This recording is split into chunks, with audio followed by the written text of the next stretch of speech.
नमस्कार साहब। सर क्या नाम है आपका? मुकेश हिरवानी, इंदौर से हूँ। सर संत रामपाल जी महाराज से नाम दीक्षा आपने कब ली? संत रामपाल जी महाराज से नाम दीक्षा मैंने 3 अप्रैल 2016 को ली है। सर संत रामपाल जी महाराज से नाम दीक्षा लेने से पहले क्या आप कोई भक्ति साधनाएं भी करते थे? जी कर रहा था मैं। जैसे हमारे सभी समाज में करते हैं अन्य देवी देवताओं की, ऐसे 33 करोड़ देवी देवताओं की भक्ति कर रहा था। हमारे गांव में सारे लोग राधा स्वामी पंथ से जुड़े हुए थे। जब राधा स्वामी पंथ से जुड़े हुए थे तो मुझे भी लगा कि राधा स्वामी में जाते हैं तो क्या है, तो मैं 1996 से राधा स्वामी के सत्संग सुनने के लिए जाने लगा। राधा स्वामी के सत्संग सुनने के लिए मैं जाता था तो वहाँ पर गुरु जी बहुत अच्छी ज्ञान की चीजें बताते थे कि मीराबाई ने ऐसी भक्ति करी है, गुरु नानक देव जी ने ये भक्ति करी है, रविदास जी महाराज ने ये भक्ति करी है और उस परमात्मा को प्राप्त कर रहे हैं। और ये सारे राम रहीम वगैरह गॉड अल्लाह, इनके सबके सिर्फ रास्ते अलग है, बल्कि रास्ते सब जाके एक ही जगह मिलते हैं और वो सबका मालिक एक है और उसकी भक्ति करना चाहिए और उन मंत्रों का जाप करना चाहिए जो गुरुजी देते हैं और इसके बाद में ये परमात्मा के प्राप्त करने के लिए हैं। तो जब संतों की वाणी बोलते थे और संतों के बारे में बताते थे कि परमात्मा एक है, राम रहीम एक है, तो वो परमात्मा कौन है, मेरे दिमाग में क्लिक करता था कि वो परमात्मा है कौन।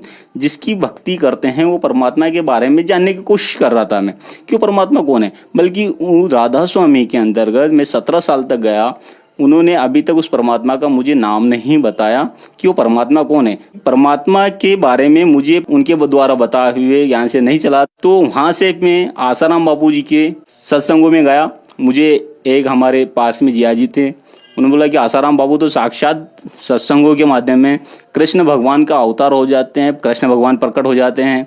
उनको चलो विष्णु भगवान की भक्ति करके देखें, कई परमात्मा अपने को साक्षात मिल जाएं। जब आसाराम बाबू जी के पास में गया तो उन्होंने 7-8 मंत्रों का उच्चारण बताया। 7-8 मंत्र बताने पर उन्होंने बोला कि आपको जो उचित लगे, जो पसंद आए, आप उसकी चॉइस कर लो और उसकी भक्ति चालू कर दो। माला करना चालू कर दो, 10 माला करो डेली, सुबह 10 माला शाम को। उनको चलिए मैंने लिया, मैंने को चलो विष्णु भगवान की भक्ति करें। तो 4 साल तक मैंने विष्णु भगवान की भक्ति भी चालू करी। बल्कि वो भक्ति करने से भी मुझे बहुत कष्टों से गुजर रहा था, काफ़ी दुखों से गुजर रहा था, बड़ा परेशान हो रहा था। यहाँ तक कि ये कंडीशन आ गई थी कि मैं कहीं सुसाइड कर लूँ। सुसाइड के बारे में मैंने जैसे सोचा, उनको नहीं, ये तो कोई उपाय ही नहीं है कि सुसाइड किया जाए, बल्कि उससे निपटा जाए। तो इस बीच में नवरात्रि का समय था। नवरात्रि में मैं हमारे इंदौर जिले के पास में देवास जिला है, वहाँ पर चामुंडा देवी माता का बहुत बड़ा मंदिर है, प्रसिद्ध मंदिर है। हम पूरे परिवार के साथ में माता जी के दर्शन करने के लिए गए। जब दर्शन करने के लिए हम चढ़े तो टेकरी के पास में ही वहाँ पर कुछ संत रामपाल जी महाराज के शिष्य जो थे वो ज्ञान गंगा पुस्तक की सेवाएं कर रहे थे। मैं उसके पास से थोड़ा आगे बढ़ा, वो ज्ञान गंगा लिखा हुआ जो था वो मुझे अट्रैक्टिव लगा, मुझे आकर्षित ज्ञान गंगा ने करा। मैं वापस रिटर्न आया, मैंने देखा, मैंने कहा भाई उस पुस्तक को लिया, अच्छी लगी मुझे। घर पे आने के बाद में उसको पढ़ा।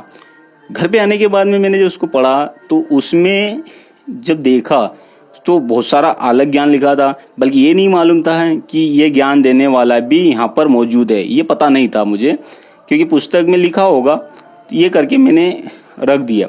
ये रखने के बाद में एक यहाँ पे इंदौर में एक भगत जी हैं, वो रामपाल जी महाराज का ज्ञान जो है से वो जुड़े हुए थे, उनके शिष्य थे। उन्होंने मुझे बोला कि मुकेश जी एक बहुत अच्छा ज्ञान है, आप परमात्मा के यूं भी खाते पीते नहीं हो, आप उनके शिष्य बने हो। बल्कि ये आसाराम बापू जी का जो पंथ हैं, ये हैं पंथ तो सभी अच्छे हैं, बल्कि ये जो भक्ति विधि है ये गलत भक्ति विधि है। इस भक्ति विधि से मोक्ष नहीं मिलेगा, और अगर आपको मोक्ष लेना है, मोक्ष चाहिए, तो सही शास्त्रों के आधार पे आपको भक्ति करना पड़ेगी। तो मैंने क्या है, तो उन्होंने मुझे फिर वो ज्ञान गंगा पुस्तक दी। जब वो ज्ञान गंगा पुस्तक देखी, फिर से मैंने उसको पढ़ना चालू करा। जब स्टडी करी तो सारे शास्त्रों में प्रमाण थे। इनको नहीं यार, इसमें मैं यकीन नहीं कर सकता, इसमें जो लिखा हुआ वो हो सकता है ये गलत हो सकता है, इस महाराज का कुछ छापा हुआ हो सकता है और दूसरों के बारे में गलत बोल रहे होंगे। फिर मैंने कहा कि इसका कोई उपाय तो होगा ही, तो उसमें लिखा हुआ था ज्ञान गंगा के अंतर्गत जो प्रमाण लिखे हुए थे, पेज वाइज प्रमाण लिखे हुए थे, ग्रंथों का नाम लिखा हुआ था।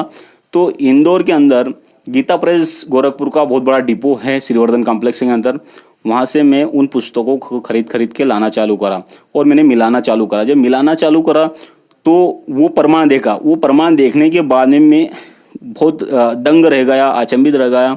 उनको नहीं यार ये प्रमाण कुछ ठीक है। फिर ये सारी चीज़ें जब प्रमाण देखने के बाद में इनको यार सही है, आप क्या करना चाहिए। तो संत रामपाल जी महाराज ने मुझे जब प्रथम नाम उपदेश के बारे में बताया और उच्चारण करवाया, मैंने वो नाम उपदेश जब सुना तो मैंने मेरा सिर पकड़ लिया कि इस मंत्रों को ढूंढने के लिए मैंने मेरे जीवन के 20 साल गंवा बैठा। तब मैंने संत रामपाल जी महाराज से नाम दीक्षा ग्रहण करी। सर, हमने सुना है कि जो श्रद्धालु संत रामपाल जी महाराज से नाम दीक्षा लेते हैं उनको कुछ न कुछ लाभ जरूर प्राप्त होते हैं, तो क्या संत रामपाल जी महाराज से नाम दीक्षा लेने के बाद आपको भी कुछ लाभ प्राप्त हुए? संत रामपाल जी महाराज के ज्ञान से जुड़ने के बाद में मुझे शास्त्रों के आधार पर भक्ति मिली। उसके बाद में मेरे से साथ में जो चमत्कार हुए, मैंने देखा कि 2017 में मेरे बच्चे के द्वारा नाम खंडित हो गया था। खंडित होने के बाद में तीसरे दिन बच्चे को अचानक जोर से तेज बुखार चढ़ा। तेज बुखार चढ़ने पे उसके सिर में इतना दर्द होना चालू हुआ, इतना कि मैं रात को करीबन 12:30 बजे के लगभग पास में एक हॉस्पिटल थे, वहाँ पे लेके गया। हॉस्पिटल में डॉक्टरों ने उसको डायनापर के इंजेक्शन तेज दर्द वाला लगाया। डायनापर के इंजेक्शन से भी उसको थोड़ी राहत मिली, उसका असर खत्म हुआ। उन्होंने बोल दिया था कि आप घर ले जाओ। घर लेके आ गए। जैसा उसका असर खत्म हुआ, वापस उसका सिर दर्द तेज चालू हुआ। सुबह परेशान हो गए हम लोग कि अब ये क्या करना चाहिए, क्योंकि वो इंजेक्शन लगाने से उसका असर खत्म होने के बाद में वापस चालू हुआ। हॉस्पिटल में गए, इंदौर के अंदर अरविंदो हॉस्पिटल है बहुत बड़ा, वहाँ पर हमने गए, वहाँ पे देखा, डॉक्टरों को बताया, चेक करा उन्होंने। तो उन्होंने हैवी डोज के जो इंजेक्शन हैं, सारे हैवी डोज के इंजेक्शन लगाए उनके सिर दर्द को कंट्रोल करने के लिए। एंटीबायोटिक लगाई, सब कुछ करा, उसके बावजूद भी सिर दर्द बंद नहीं हो रहा था। मैंने डॉक्टरों से, बड़े डॉक्टरों से सब चर्चा करी। डॉक्टरों ने बोला कि भैया इनको हमने आज एंटीबायोटिक और हैवी डोज वाले भी दे रखे हैं जिससे कि इनका सिर दर्द बंद हो जाए, बल्कि बच्चे का सिर दर्द नहीं बंद रहा, मतलब कि उनके सिर के अंदर कुछ ऐसा है, इन्फेक्शन हो चुका है जिसकी वजह से ये दर्द बंद नहीं हो रहा है। बचाने के लिए बोले कि ये हम कुछ नहीं कर सकते, बल्कि हैवी डोज से हैवी डोज जो है वो देने की कोशिश कर रहे हैं। और वो इन्फेक्शन का नाम सुनते ही मैं घबरा गया। मैं उनको आप क्या करूं, तो मैंने संत रामपाल जी महाराज के आश्रम में फ़ोन लगाया, प्रार्थना लगाई कि मालिक ऐसी सी बात है और बच्चे की तबीयत डॉक्टर मना बोल रहे हैं। जब मैंने ये प्रार्थना लगाई तो उन्होंने बोला कि संत रामपाल जी महाराज दया करेंगे, आप भक्ति करते रहो, मंत्रों को उच्चारण करते रहो। तो परमात्मा संत रामपाल जी महाराज की ये दया हुई कि बच्चे को धीरे धीरे उसका सुधार होना चालू हुआ।